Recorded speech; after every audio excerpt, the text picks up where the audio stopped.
연일 확진자가 속출하면서 다시 코로나19 대유행 조짐이 보이자 정부가 수도권 거리두기 단계를 1.5단계로 격상했습니다.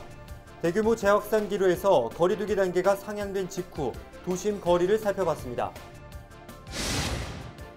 공공기관, 민원실 등에 가면 쉽게 볼 수 있는 순번 대기표에 유해물질이 다량 포함되어 있을 수 있다는 조사 결과가 나왔습니다.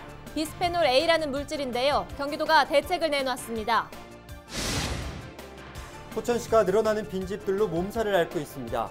도시 미관을 해치는 것은 물론이고 범죄 장소로 악용될 우려도 있어 대책 마련이 시급해 보입니다. 코로나19 집단 감염이 발생한 포천 지역 요양원에서 계속해서 확진자가 나오고 있습니다. 19일 기준 요양원 관련 확진자는 24명입니다.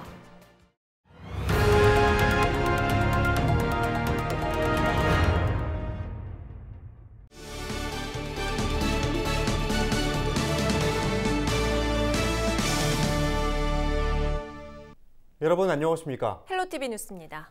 연일 확진자가 속출하면서 다시 코로나19 대유행 조짐이 보이자 정부가 수도권 거리두기 단계를 1.5단계로 격상했습니다. 대규모 재확산 기로에서 거리두기 단계가 상향된 직후 부천 도심을 이정하 기자가 돌아봤습니다. 사회적 거리두기가 1.5단계로 접어든 첫날 저녁 시간. 거리를 오가는 사람들 가운데 마스크를 쓰지 않은 사람은 찾아보기 힘듭니다. 저 좀 무서워요. 지금 군대에 있는데 지금 밖에 못 나갈까 봐 너무 무서워서 웬만하면 마스크는 이제 안 벗으려고 하고. 불안한 것도 좀 더 심해지고 진짜 우려스러움은 있는 것 같아요. 좀 꺼려지는 게 있는 것 같아요. 카페를 찾은 시민들은 자연스럽게 떨어져 자리를 잡은 모습입니다. 면적이 50제곱미터 이상인 식당. 테이블 간 거리두기 수칙이 지켜지고 있습니다. 다만 음식을 기다리는 손님이 마스크를 제대로 착용하지 않는 등 여전히 우려되는 방역 구멍도 있습니다. 네, 조금 더 뛰어났는데 제 자리를 뛰어서 손님이 이렇게 앉아요. 유흥가가 모인 거리. 이제는 일상 속에서 소규모 집단 감염이 산발적으로 발생하는 가운데 도심 번화가 곳곳은 보이는 것처럼 한산한 모습입니다. 중점 관리시설 가운데 하나인 노래연습장은 거리두기가 한 단계 격상되자 한층 더 긴장하고 있습니다. 4제곱미터당 1명으로 입장 인원을 제한했고 손님이 나설 때마다 공간을 소독하고 있습니다. 어제부터 좀 뜨긴 했어요. 방 이제 크기에 따라서 다르고요. 이제 큰 방 같은 경우는 이제 저희 3명까지 되는 데가 있는데 이제 웬만한 작은 방은 이제 1명씩. 평소 청년들로 붐비는 헌팅 주점을 찾아가 봤습니다. 늦은 시간이지만 술집을 찾는 사람은 확연히 줄었습니다. 테이블 간 이동 금지 등 수칙이 사실상 무색할 정도입니다. 이처럼 코로나19 장기화에 일상 속 방역이 대체로 잘 지켜지곤 있지만 확진자는 곳곳에서 속출하는 상황. 전국적으로 집단 감염의 사례가 폭증하면서 정부는 방역의 고삐를 다시금 조이겠다고 밝혔습니다. 새로운 거리두기 체계가 첫걸음을 떼자마자 연일 세 자릿수 확진자가 나오고 급기야 사흘 전부터는 300명대에 진입했습니다. 직장인들은 송년회, 회식 모임 등을 연기하거나 취소해 주시고 또 수일 내 확진자 발생 추이에 따라 거리두기 단계가 추가로 상향될 가능성도 남아 있습니다. 헬로티비 뉴스 이정하입니다. 코로나19 집단 감염이 발생한 포천 지역 요양원에서 19일 기준 종사자 2명이 추가로 확진됐습니다. 이날까지 포천 지역 요양원 관련 확진자는 총 24명입니다. 보건당국은 이 요양원 3층에서 5층 사이를 동일 집단 격리 중이며 3일마다 전수검사를 실시해 추가 감염 여부를 확인할 방침입니다. 경기 지역 야생 멧돼지의 아프리카 돼지열병 발병이 한 달 가까이 발생하지 않고 있어서 빠르면 다음 주부터 양돈 농가의 돼지 사육이 시작됩니다. 경기도는 지난달 26일 연천에서 야생 멧돼지 ASF 감염이 확인된 것을 끝으로 19일 기준 ASF가 발병하지 않았다고 밝혔습니다. 도 관계자는 양돈 농가 ASF가 발병한 김포, 파주, 연천 등 3개 시군 207개 농가 중 방역 조건을 충족한 5개 농가부터 재입식이 이뤄질 것이라며 다음 주부터 재입식이 시작될 것이라고 말했습니다. 공공기관, 민원실 등에 가서 일을 보려면 순번 대기표부터 뽑아야 합니다. 그런데 무심코 뽑은 대기표에 유해물질이 다량 포함됐을 수 있다는 사실 알고 계셨습니까? 비스페놀 A라는 물질인데요. 순번 대기표뿐만이 아니라 영수증이나 영화관 티켓 등에서 사용되고 있는데 경기도가 정부보다 먼저 관리에 나섰습니다. 이지훈 기자입니다. 공공기관 민원실에서 쉽게 볼 수 있는 순번 대기표입니다. 특수 코팅 기술을 활용해 글자나 이미지가 표현되는 종이, 이른바 가멸지입니다. 이런 가멸지는 순번 대기표뿐만 아니라 영수증이나 영화관 티켓 등에도 사용됩니다. 문제는 일부 가멸지에 유해 화학물질인 비스페놀 A가 사용된다는 것입니다. 국립환경과학원 화학물질 정보 시스템, 비스페놀 A가 유독물질로 분류되어 있습니다. 눈에 심한 손상을 일으킬 수 있고 생식 능력에도 문제가 생길 수 있다고 경고합니다. 특히 핸드크림이나 화장품을 바른 피부와 접촉할 경우 피부에 그대로 흡수될 우려가 있습니다. 비스페놀 A가 생식계라든가 또 유감암이라든가 전립선암, 또 정자수 감소 등의 문제를 일으킬 수가 있습니다. 이 때문에 일본이나 대만, 유럽 등에서는 비스페놀 A가 들어간 가멸제를 사용하지 못하게 하고 있습니다. 하지만 우리나라는 아직까지 마땅한 규제가 없는 실정. 정부는 내년 상반기 중 가멸제의 대부분을 차지하는 종이 영수증의 의무 발급을 폐지하는 등 안전 기준을 마련할 것으로 알려졌습니다. 경기도는 이보다 한 발 앞서 비스페놀 A 성분이 들어있는 순번 대기표 등을 아예 사용하지 못하도록 할 예정입니다. 경기도 내 800여 곳의 민원실과 주민센터 등에선 즉각 시행에 들어갔습니다. 도민들의 건강 위험을 해칠 수 있는 요소들을 선제적으로 찾아내 주민들의 건강을 지킬 수 있다는 점에서 의미가 깊다고 하겠습니다.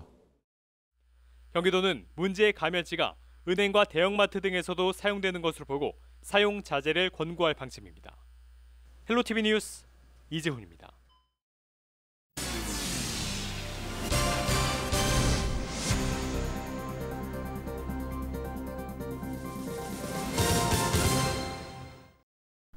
네, 부천시가 늘어나는 빈집들로 몸살을 앓고 있습니다. 이 문제에 시의회가 고민이 많다는데요.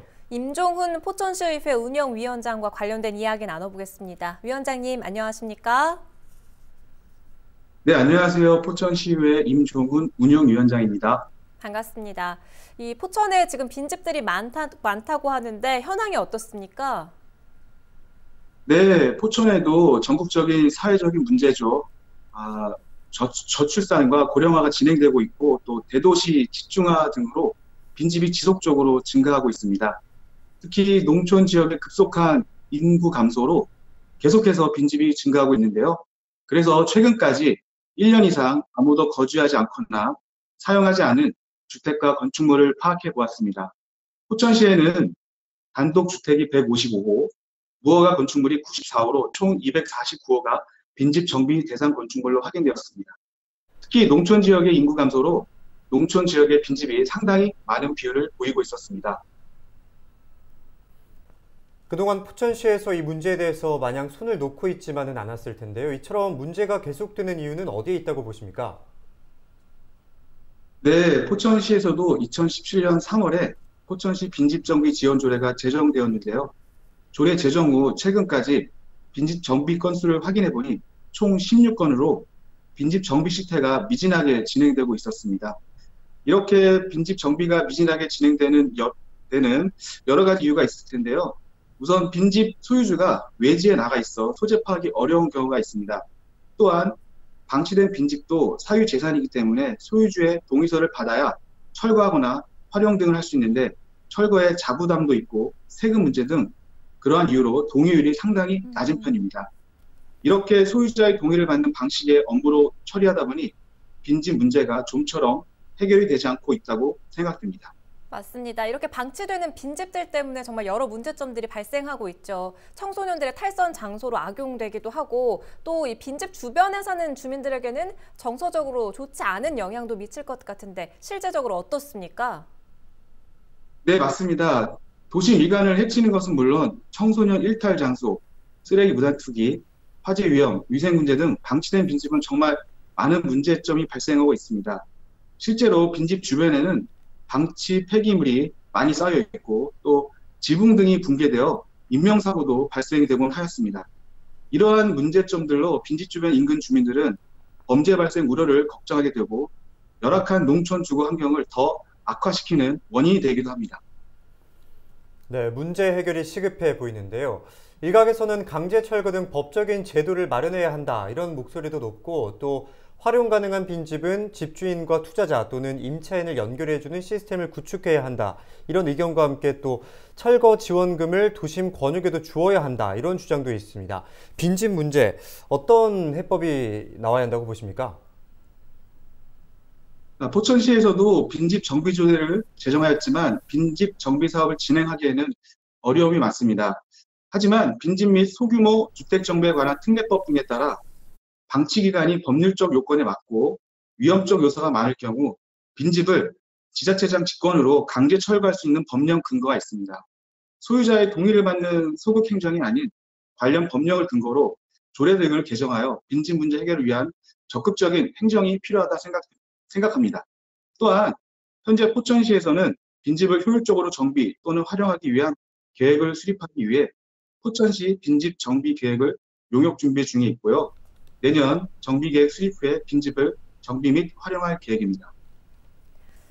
이야기해 주신 그런 행정적인 노력도 중요하겠고요. 앞서서 이 소유주의 동의율이 낮다는 지적도 해주셨는데 무엇보다도 빈집 주인의 협력도 중요해 보입니다. 마지막으로 빈집 주인분들께 당부의 한 말씀 남겨주시지요. 네, 한때 포천 시민으로서 포천시 발전에 조금은 애정을 가지시고 시 정책에 적극적인 협조를 당부드립니다. 우리 시에서도 빈집이 효율적으로 정비될 수 있도록 지속해서 제도를 보완하고 빈집 정비를 위해 협조해 주시는 주민에게 인센티브 등을 제공할 수 있도록 더욱 노력하겠습니다. 네, 장기간 방치된 빈집 문제 해결을 위해서 앞으로도 많은 노력 기울여 주시길 바라겠습니다. 오늘 말씀 고맙습니다. 네, 감사합니다. 네, 지금까지 임종훈 포천시의회 운영위원장이었습니다.